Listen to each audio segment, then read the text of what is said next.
हमारे इस चैनल मैथिली गंगा को लाल बटन दबाकर सब्सक्राइब करें व घंटी के निशान का बटन दबाएं ताकि सभी नए वीडियो आप तक तुरंत पहुंचे बिल्कुल मुफ्त।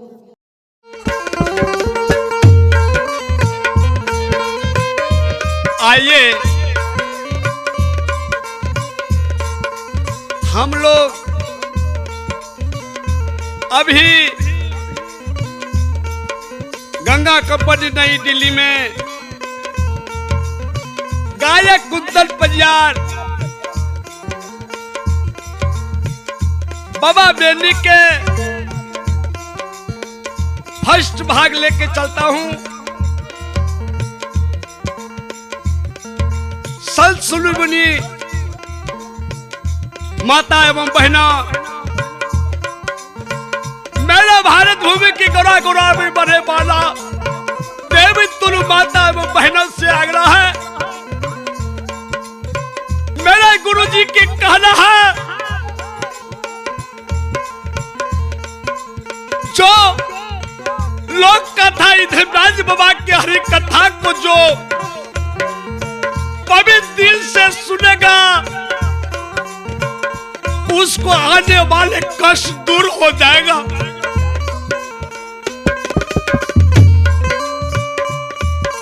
भक्त और प्रेमी नौजवान साथियों से जो कुंदन पंजार के मुखारबिंद से जो टूटी फूटी गलती होगा वो बालक समझ को क्षमा कर देना। सभी के चरण रूपी गंगों में कुंदन पंजार के कोटि कोटि नमन है। सभी भारत भूमि के माता बहना भक्त और प्रेमी भी कुंदन पंजार का मन से एक बार आशीर्वाद देना। जहां तक होगा आप लोग को जरूर सेवा करूंगा। अभी मैं बाबा बेनी को प्रसन्न लेकर चलता हूं। देखिए धर्मराज बाबा कैसे कैसे भक्तराज को जाता था, कैसे धर्मराज और अपना पंजार बनाया। बोल दिया दादा धर्मराज की।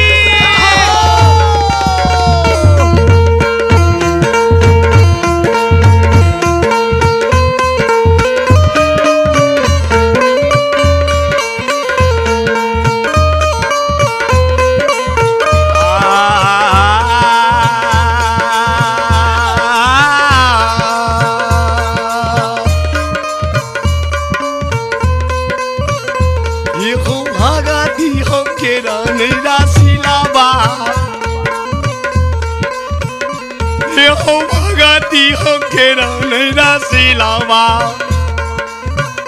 नीरा मोहिया जिये हो दुलारुआ काली है।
संत समाज बाबा धर्मराज बाबा तरदानी मालिक तीन लोगी गोसाई बाबा भक्ति की बड़ा रसला रहिया ये श्रद्धा दिल से धर्मराज बाबा के भक्ति करे छे। ई ठाकुर जी भक्ति के बेड़ा पार लगा दे छे। ये भक्तराज एकरा से कलियोग रूठ रहे छे। कोई भक्तराज के बनल कामी के मालिक बिगाड़ दे छे। जय भक्तराज पर दया भा जाय छे।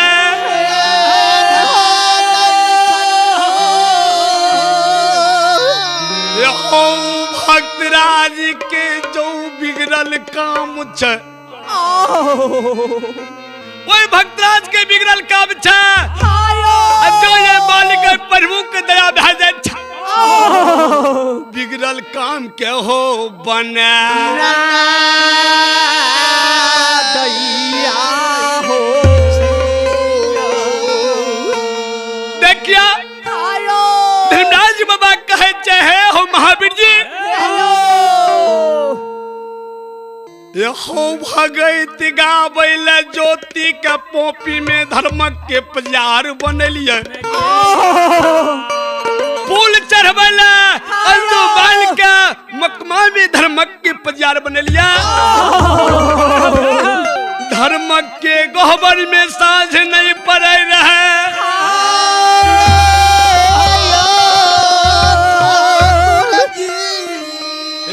उजरी नगरी में जाके उदय सो के धर्मक के पजियार बनलिए। धर्मक के टीका लगलिए से उदय सो धर्मक के गहबर में नित्य दिन सांझ देता। सबके गहबर में दूध के ढार पड़ैया।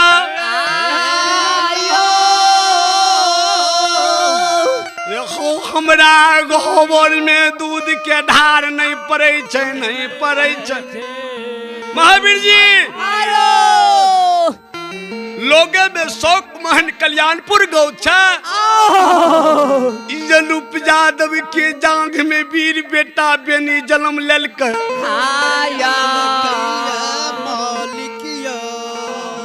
महावीर जी बेटी के जांघ लागिया जहिना केला के थाम छे वही बेटी यादव के जांघ लागिया जहिना कुम्हरा के चाक लागे छे वहिना बाबा बेनी के पीठ लागे छे। महावीर जी जहिना सैरा में कमल के फूल खिले छे वही ना बाबा बेनी के सकल सूरत खिले छे। महावीर जी धर्मक के परिवार बड़ा दिल से शोभता। कोई बेटा जन्म नहीं लगल के अग्निया ताप के थमता। वह वीर बेटा बेनी थमता। महावीर जी जय समय में अंदू माल के धर्मक के पजार बनलिया वही समय में कहलिया है हो यंदू यंदू बहुत दूर दूर से हमर दौलिया आबै छे। यंदू जब तू चौथा पर उमरता लाठी के यास धलबो यंदू एक छातो अपना क्षेत्र में छोट बालक पजार हो खो।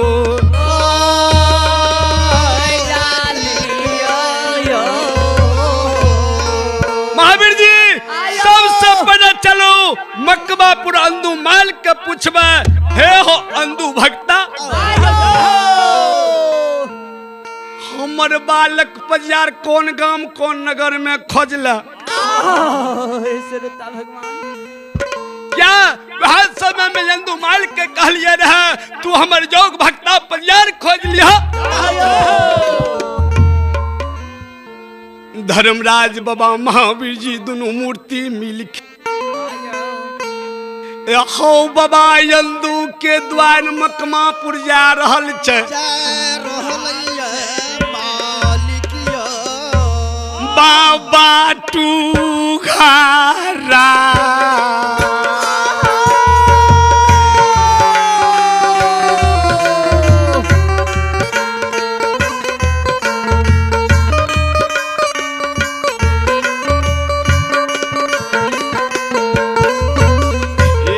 नीरा मोहिया देव समादारासी है तू घरा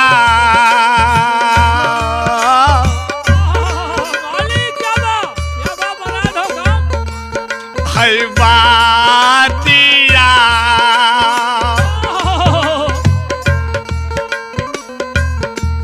आधैन जाइत निरमो ओहिया आ जाइत बाबा मकामा पूरा हे होना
छोड़ दल के संत ब्राह्मण के रूप धारण कल के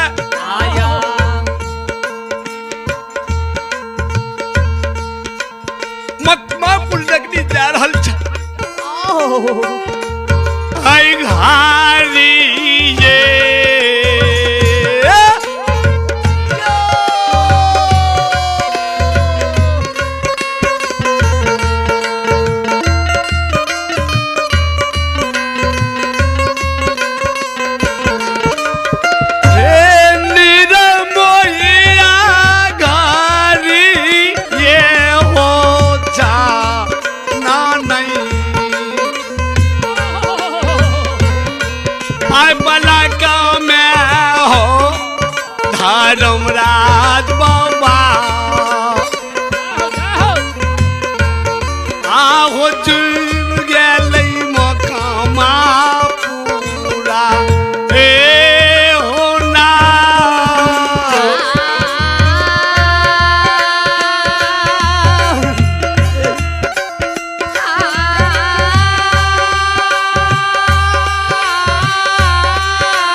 धर्मराज बाबा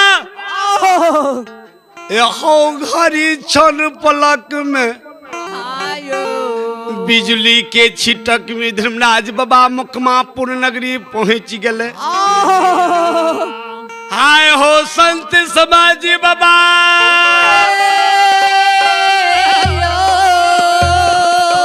यहाँ सौसे मकमा में रैम भैम के मालिक बाबा यंदू के द्वार पर चल आला। वही समय में बाबा यंदू असलान का के धर्म के कहबर में पूजा करे रहे। बाबा यंदू 101 डाली के मकमा में सुसार ले रहे।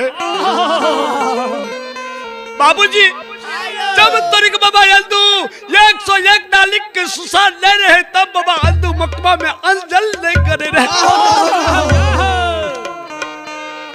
वह समय में धर्मराज बाबा यंदू बाबा के द्वार पर झूम गए।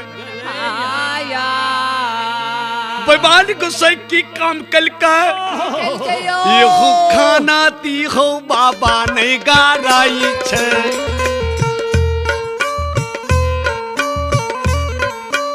ये हो खाना ती हो बाबा नहीं गारा लग मेरा मोहिया बैठ गए आसानी जा बाहे हो।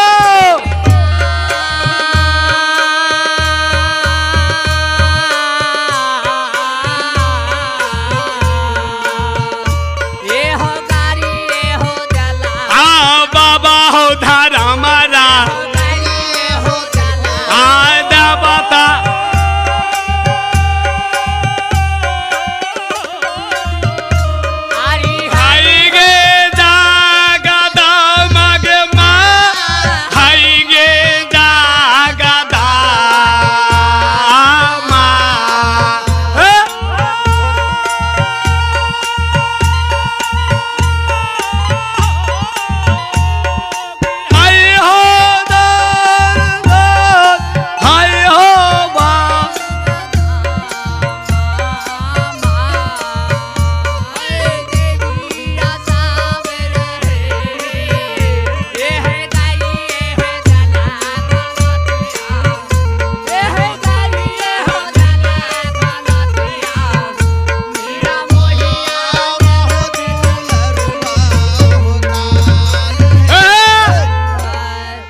सरकार धर्मराज बाबा खंती के बाबा अंदुक के द्वार पर गाड़ दल करिया कमल के आसन लगा दल।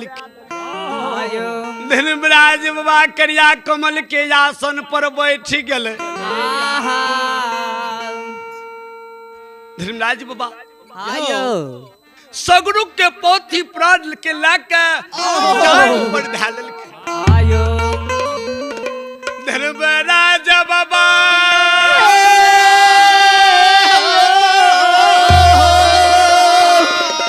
यहो पोथी के बंधन के खोले छे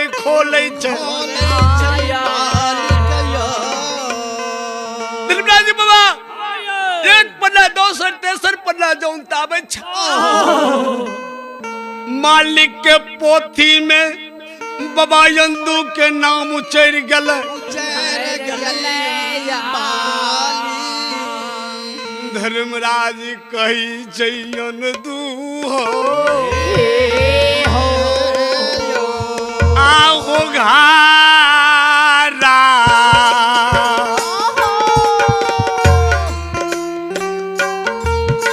अच्छा आला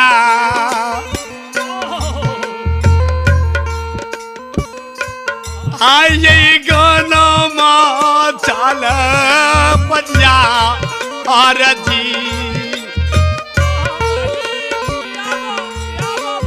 क्या लो बेटा बाबू हे हो मुलका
रही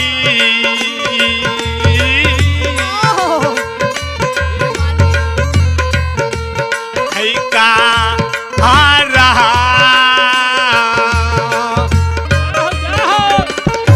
धर्मराज बाबा का चेहरा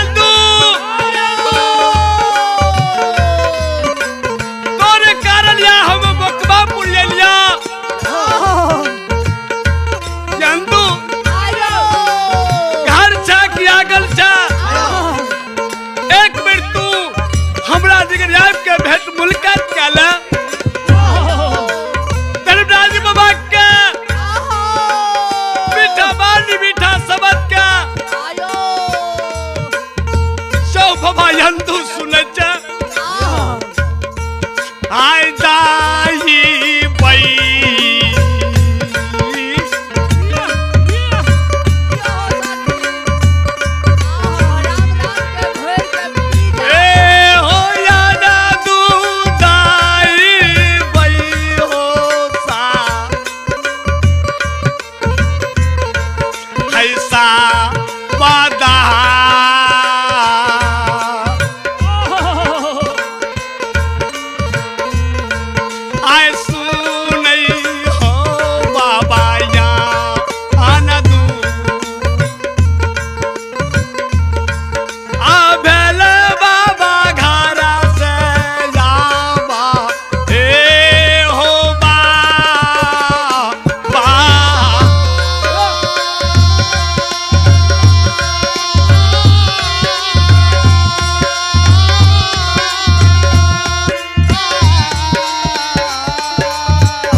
सरकार धर्मराज बाबा के मीठा बानी मीठा सबद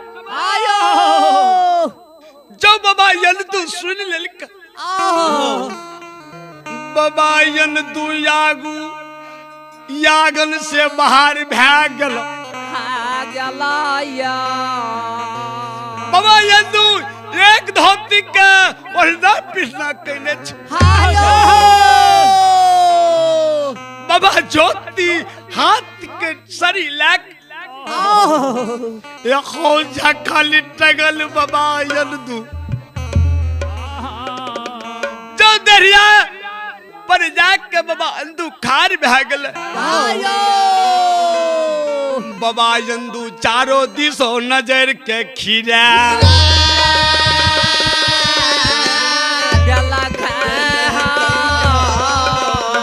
आए हो संत समाज बाबा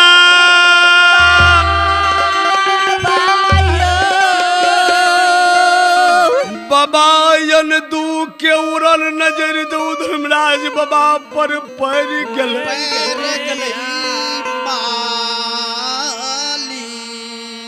बाबा यंदू धर्मराज बाबा के पीछे मांग लीलार पर दुआ दच्चल चंदन क्याल देखे हो कंधा पर तेरा ताक के जनौ देखै छै या तो यज्ञ शरीर में बाबा के भस्म लगाल देखे छै गेलुआ रगल बस्तर के निर्माण करने छै पैर हाथ में झुनकी लागल खराम पिन्ने देखे छै बाबा यंदू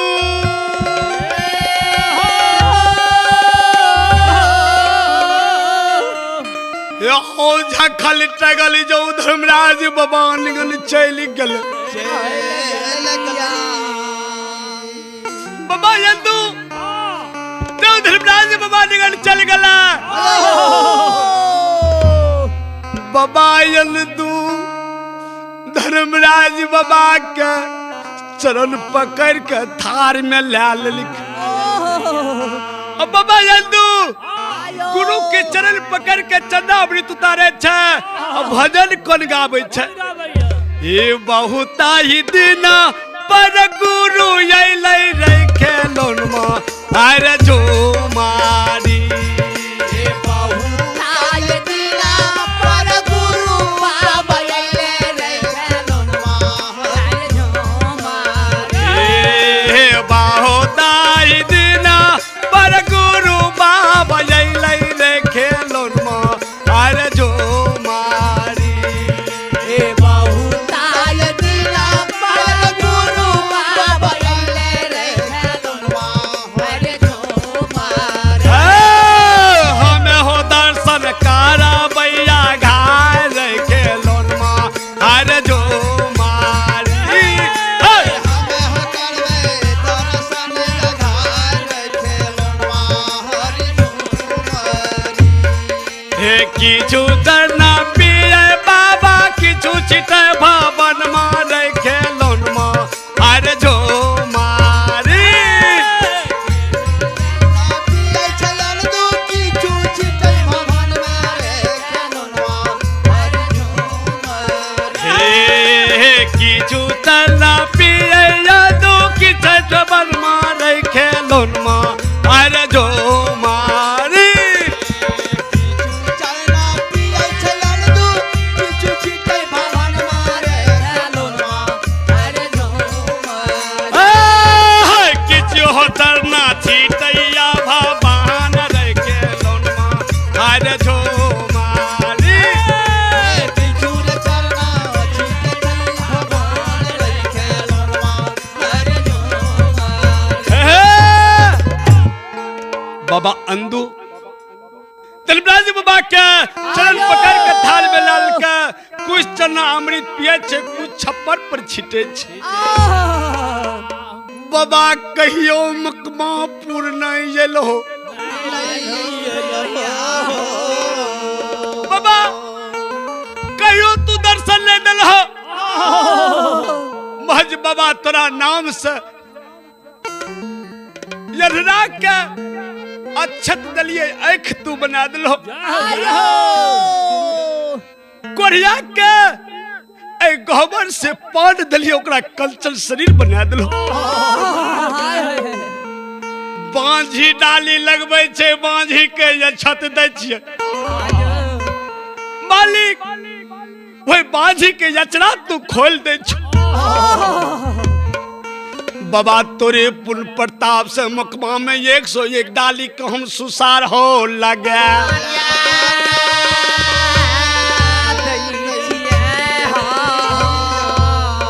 मालिक अपने के यहाँ कौन जरूरी, कौन विपैत पैरी गेलो क्या आय मकमा पूरे गरीब के द्वार पर पधार लिए। कल के अंदू ए हो यंदू, यंदू तोहर पर रुक थोर भै गलो। यंदू तू लाठी के आस धैल हो। हमर दल बहुत दूर दूर से आवे छे, हमर दल पुरनाय तोरा पार नहीं लागे छ।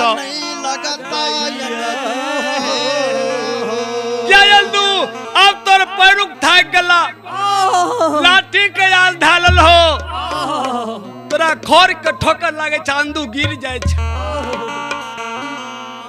अब तोरा से गाँव गाँव भगत के ना पूजा करने पार नहीं लगता हो यंदू। अंदू जय समय में तोरा धर्मक के माला पिन्हलिया कलिया हो अंदू, तो तोहर पैरुक थक जेता, लाठी के याद धलबा अंदू तो अपने अछत में सोचा बालक पजार तू बना लिया। देखो यंदू कौन गांव कौन नगर में यंदू बालक पजार तू बनेला हो ही ना। धर्मराज बाबा के समझ बानी बाबा अंदू सुने छ कई चय हो धर्मराज बाबा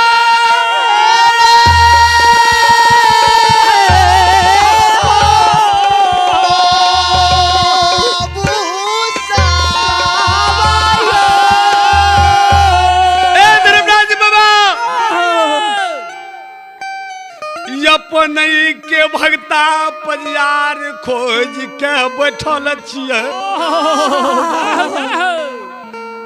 धर्मराज बाबा के साथ बाबा यंदू सरासर झूठ बोले छे कल के सरकार अपने चिंता न करियो अपने के जोग भक्ता खोज के हम बैठल छिए धर्मराज कही छे महावीर जी देखियो बाबा यंदू झूठ झूठ बात हमरा संग जवाब करे छे अंदू कतो बालक पजार ले खोजलका महावीर जी एक बार अपना पूछियो बाबा कौन गांव कौन नगर में बालक पजार खोजली महावीर जी कहे छे हो यंदू मार हो कौन गांव कौन नगर में तू बालक पजार खोजला यंदू ओई गांव के नाम बता दो बाबा अंधु कहे सरकार जरूर बता देबे बाबा यंदू झूठे धर्मराज बाबा के बताबै छे की बताबै ये हो पूरा राज पुरनिया खोजलिए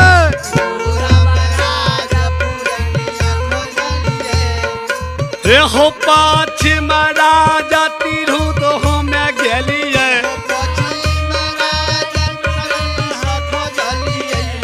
उत्तर राजा नेपाल तक गेलिए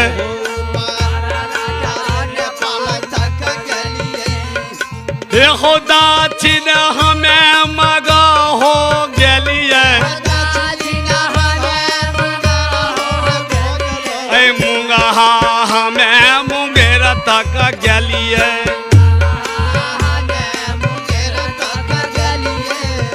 हे हो घर घर बाबा हमें हो खोजलिए ये को लाग नहीं भगता मिलल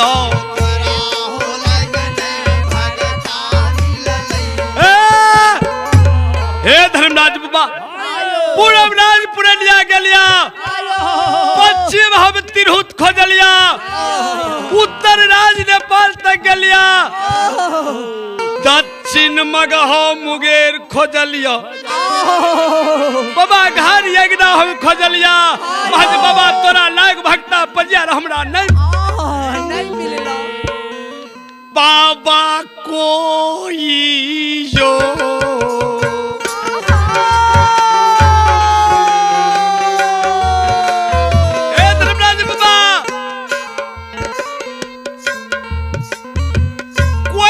बेटा बाई कोई की में जलम दे ललका नीरा बोलिया कोई यो नहीं ये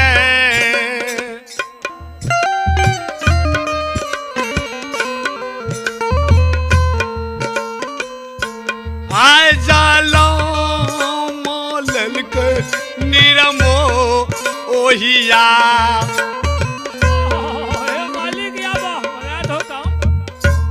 हे हो नहीं ललकई मैया कोई काम ए हो जा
कहे छे धर्मराज बाबा आयो कोई माय कोई के में पैदा नहीं ललके तोहर अग्नि के धार बर्दाश्त करता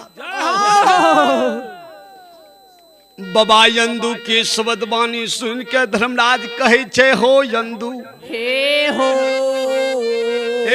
हो बुढ़वा यंदू हे यो अंदू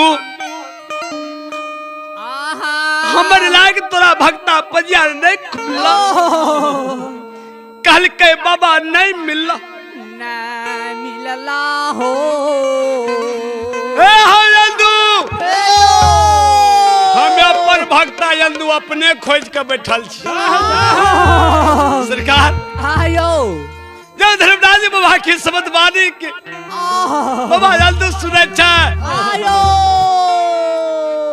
जो धर्मराज कल के यंदू हम अपन भक्त अपने हम खोज के बैठल छी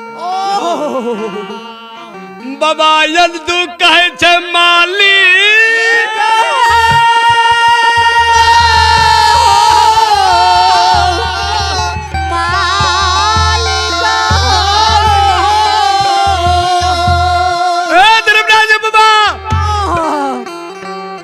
अपने सरकार कौन गांव कौन नगर में भक्ता परिवार खोज लिया कल के अंधू तू चौबगली घूम गल हो हमें भक्ता परिवार बना लिया हमारे इस चैनल मैथिली गंगा को लाल बटन दबाकर सब्सक्राइब करें व घंटी के निशान का बटन दबाएं ताकि सभी नए वीडियो आप तक तुरंत पहुंचे बिल्कुल मुफ्त।